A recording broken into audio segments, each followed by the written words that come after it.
Tushda yiqilmoqni ko'rish.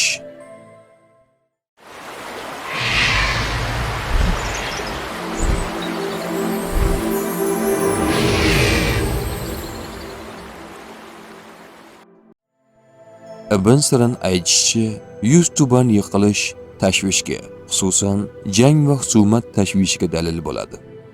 Agar bir yerdan pastga yiqilganini ko'rsa, masalan, tog'dan yo tomdan yoki devordan, orzusi tamom ro'yobga chiqmaydi va murodi hosil bo'lmaydi.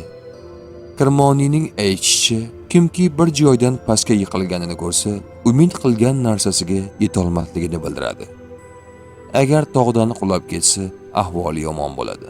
Yiqilish zarbiga yarasha badaniga ziyon yetadi. Yiqilishdan qattiq zaxm yetsa va qon ravon bo'lsa, o'sha zaxm miqdoricha ziyon tortadi. Agar oyog'i toyib yiqilsa, unga ranju alam yetishiga dalil bo'ladi. Uyning ostonasiga ilon, chayon, gazandalar yiqilib yotganini ko'rsa, unga podshohdan yoki bir ulug' odamdan g'am va anduh yetishiga dalil bo'ladi. Agar uy tomi yoki devor ustiga qulab ketganini ko'rsa, umid qilmagan joydan ko'p mol topadi va shu sababli shod va xurram bo'ladi, ishlari yurishadi. Tush ta'biri bashorat emas, barcha narsani bilguvchi yagona zot Allohdir. Ko'rgan tushlaringiz ta'birini bilmoqchimisiz? Unda kanalimizga obuna bo'ling.